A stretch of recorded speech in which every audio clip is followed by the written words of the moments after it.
Have you ever wondered what it would be like to have all the money in the world, but still feel completely empty inside? What if the richest person you know was actually the loneliest? Well, let me tell you about Williams, a man who learned that sometimes the most valuable treasures in life can't be bought with money. Once upon a time, in a busy city filled with tall buildings and shiny cars, there lived a man named Williams. Now, Williams wasn't just any ordinary man. He was what people called a billionaire. That means he had so much money that he could buy anything he wanted. Fancy houses, expensive cars, beautiful clothes, and even his own airplane. But here's the strange thing about Williams. Despite having everything money could buy, he felt like the poorest man in the world. You see, Williams had a very sad beginning. When he was just a tiny 3-year-old boy, his father passed away, leaving him and his mother all alone. His mother, a brave and loving woman, worked day and night to take care of little Williams. She cleaned houses, washed clothes, and did any job she could find to put food on their table. Life was very hard for them. Williams wore old torn clothes to school, and his shoes had holes in them. The other children would point at him and whisper, "Look at that poor boy. His clothes are so old and dirty." Some of the mean children would even throw stones at him and call him names. Williams felt so sad and lonely that he would often hide behind the big tree in the schoolyard and cry. His mother would hug him tight when he came home with tears in his eyes and say, "My dear Williams, don't let their words hurt you. Words. One day, you will show them what you're truly made of." But even though his mother's words were sweet, Williams decided in his heart that he would never let anyone get too close to him again. He was too afraid of being hurt. When Williams grew up, something amazing happened. He had a brilliant idea for a business, and with hard work and determination, he became very successful. His company grew bigger and bigger until he became one of the richest men in the entire country. He bought a mansion so big that it took 5 minutes to walk from one end to the other. He had servants, fancy cars, and could eat at the most expensive restaurants every day. But you know what? Williams was still not happy. He had everything except the one thing he wanted most: someone who would love him for who he really was, not for his money. One day, his mother called him and said, "Williams, my son, I have found the perfect woman for you. Her name is Adesua, and she is the most beautiful woman in the whole town. She comes from a good family, and I think you two would be perfect together." Williams was excited. Finally, maybe he would find love. When he met Adesua, his heart skipped a beat. She was indeed very beautiful, with long, shiny hair and a bright smile. She spoke so sweetly to him, and seemed to care about everything he said. "Oh, Williams," she would say, "you are so kind and wonderful. I have never met anyone like you before." Williams felt like he was walking on clouds. He bought her expensive jewelry, took her to fancy restaurants, and even bought her a beautiful car. But after 6 months, Williams discovered something terrible. Adesua didn't love him at all. She was only pretending because she wanted his money. One day, he overheard her talking to her friend on the phone. "Can you believe how easy this is? This foolish man gives me anything I want. Once I marry him, I'll be rich forever." Williams felt like someone had poured cold water all over him. His heart broke into a million pieces. That night, Williams sat in his big empty mansion and made a decision. "I will find someone who loves me for who I am, not for my money," he said to himself. "But how can I do that when everyone knows I'm rich?" Then he had a crazy idea. What if he disguised himself as a poor laborer? What if he pretended to be a simple working man and see if anyone would love him then? The next morning, Williams did something he had never done before. He put on old, worn-out clothes, rough work boots, and a dirty cap. He even rubbed some dirt on his face to make himself look like he had been working hard all day. When he looked in the mirror, he hardly recognized himself. He looked exactly like the poor boy he used to be. Williams found a job at a construction site, carrying heavy bags of cement and building materials. The work was hard, and his hands got rough and dirty, but he was determined to find true love. On his first day during lunch break, William saw a pretty woman named Kemi selling food nearby. She had a bright smile and seemed friendly. Williams walked up to her with his heart beating fast. "Hello," he said shyly. "I'm Williams. I work at the construction site over there. Would you like to maybe have dinner with me sometime?" Kemi looked at him from head to toe, and her friendly smile disappeared. "Dinner with you?" She laughed loudly. "Look at yourself. You're dirty, you smell like cement, and you probably don't even have enough money to buy me a bottle of water. Find someone in your own class, mister." She turned away and started serving other customers, completely ignoring poor Williams. Williams felt sad, but he didn't give up. A few days later, he met another woman named Funmi at the market. She was buying vegetables, and Williams thought she seemed nice. "Excuse me," Williams said politely. "I'm Williams. I was wondering if you would like to go for a walk with me in the park this Sunday." Funmi looked at his dirty work clothes and wrinkled her nose. "A walk? With you? Do you see how I'm dressed?" She pointed to her expensive dress and jewelry. "I only date men who can afford to take me to nice places, not poor laborers who probably live in one small room. Please don't waste my time." She walked away, leaving Williams standing there feeling very hurt. But Williams was not ready to give up. He believed that somewhere out there was someone who would love him for who he was inside. A week later, he met a woman named Tola at a bus stop. She was reading a book, and Williams thought she looked intelligent and kind. "Hello," he said with a hopeful smile. "I'm Williams. I noticed you're reading a very interesting book. I love reading too. Would you like to discuss it over a cup of tea?" Tola looked up at him with disgust. "Are you serious? Do you think I would want to discuss books with someone like you? You're just a poor laborer.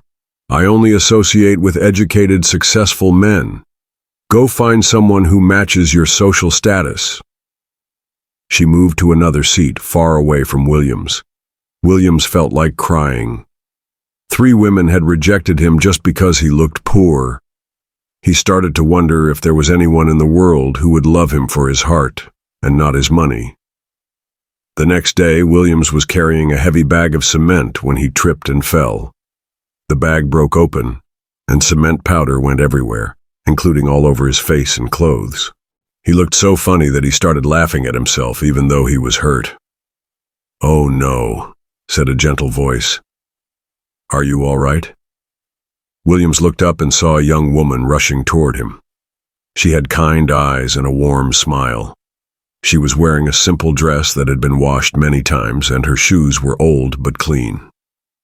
"Here, let me help you," she said, offering him her hand. "My name is Bumi. You look like you're hurt." Williams was surprised. Instead of laughing at him or walking away, this woman wanted to help him. "Thank you," he said, taking her hand. "I'm Williams. I'm fine, just a little clumsy." Bumi used her own handkerchief to wipe the cement dust from his face. "Everyone has clumsy moments," she said with a giggle. "Once, I tripped and fell into a puddle right in front of the church. I was so embarrassed, but my father said, 'Bumi, if you don't fall sometimes, it means you're not trying hard enough to walk forward.'" Williams couldn't help but smile. Bumi's laughter was like music to his ears. "What do you do?" Williams asked. "I help my father on our small farm," Bumi said proudly. "We grow vegetables and sell them at the market. It's not much, but it's honest work, and it makes us happy." "What about you?" "I'm a laborer," Williams said. "I carry heavy things and help build buildings." "That's wonderful," Bumi said with genuine excitement. "Building things is so important. You're helping to create homes where families will live and make memories. That's a beautiful job." Williams was amazed. No one had ever called his pretend job beautiful before. As they talked, he realized that Bumi was different from anyone he had ever met.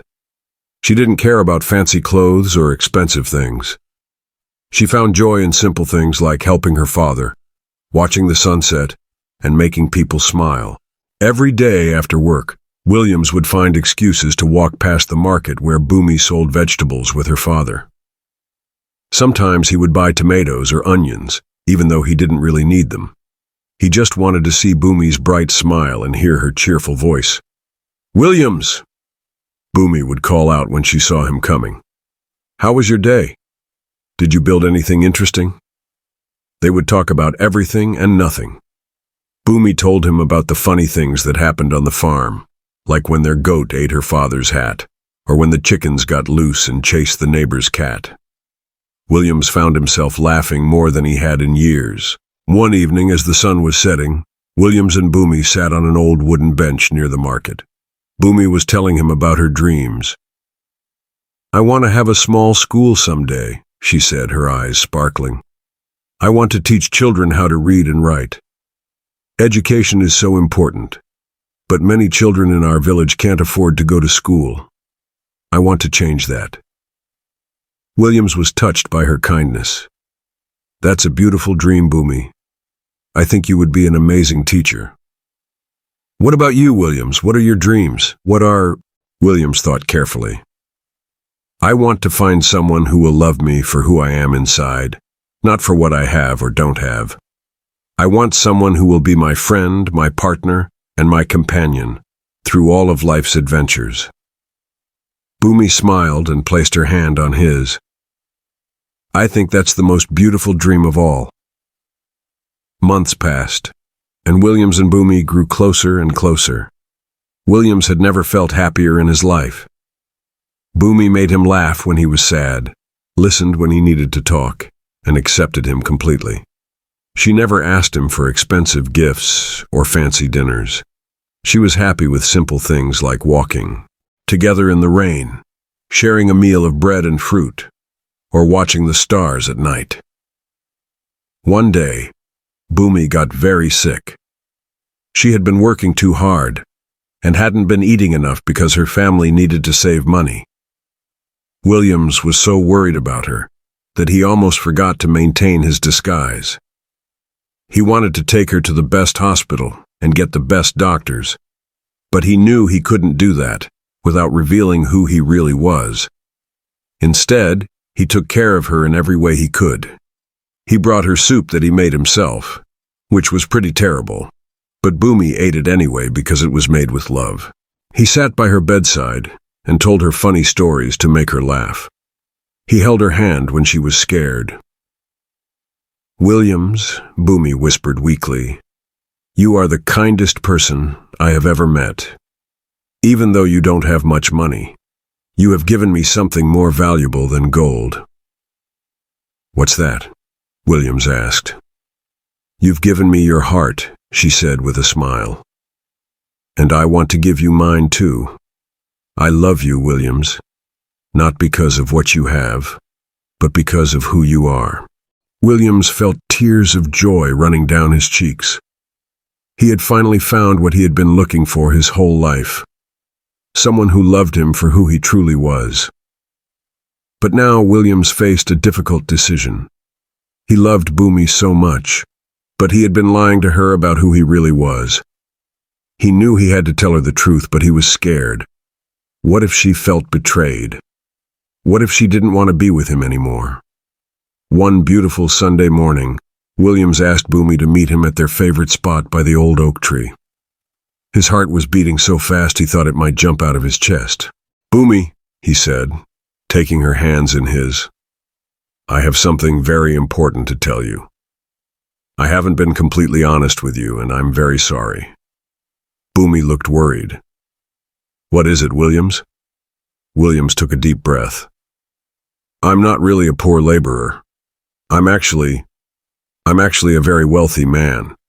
I disguised myself because I wanted to find someone who would love me for who I am, not for my money."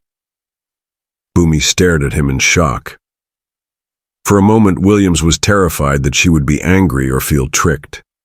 Then, to his surprise, Boomy started to laugh. "You know what, Williams? I had a feeling there was something special about you. You were different from other people. You had this way of speaking and thinking that seemed unusual for a regular laborer. But you know what? It doesn't matter to me if you're rich or poor. I fell in love with your kind heart, your gentle spirit, and your beautiful soul. Money can't create those things." Williams felt like the luckiest man in the world. He told Bumi everything about his life, his difficult childhood, his success, his betrayal by Adesua, and his search for true love. "I understand why you did it," Bumi said. "You wanted to make sure that whoever loved you would love the real you. And I do, Williams. I love you with all my heart." A month later, Williams and Bumi had the most beautiful wedding the town had ever seen. But it wasn't beautiful because it was expensive. It was beautiful because it was filled with love, laughter, and genuine happiness. Bumi wore a simple white dress that made her look like an angel, and Williams wore a suit, but the biggest smile anyone had ever seen. Williams's mother cried tears of joy. "My son," she said, "you have found what money can never buy, true love." Williams and Bumi lived happily ever after. Williams used his wealth to help others, and together they built the school that Bumi had always dreamed of. They had 3 beautiful children who grew up knowing that the most important things in life are love, kindness, and treating everyone with respect, no matter how much money they have. And every evening, as they watched the sunset together, Williams would hold Bumi's hand and remember the 3 women who had rejected him when he was disguised as a poor laborer. He felt sorry for them because they had missed out on the chance to find real love by judging people based on their appearance and wealth. This story teaches us that true love and genuine friendships are not based on money, fancy clothes, or social status. The most important things about a person are their character, kindness, and the love they have in their heart. When we judge people by their appearance or wealth, we might miss out on meeting wonderful people who could bring joy and meaning to our lives. Real love sees past the surface and appreciates the person inside. Just like Bumi loved Williams for his kind heart and gentle spirit, we should look for these qualities in others and try to develop them in ourselves. Remember, money can buy many things, but it cannot buy genuine love, true friendship, or inner happiness. These precious gifts come from being a good person and treating others with kindness and respect. If this story touched your heart and taught you something valuable, please like this story, share it with your friends and family, and leave a comment below telling us what you learned from Williams and Bumi's love story. Don't forget to subscribe and turn on the notification bell so you never miss our heartwarming stories that teach important life lessons. Your support helps us create more beautiful stories that inspire and educate. Thank you for watching, and remember, the best treasures in life are the ones that come from the heart.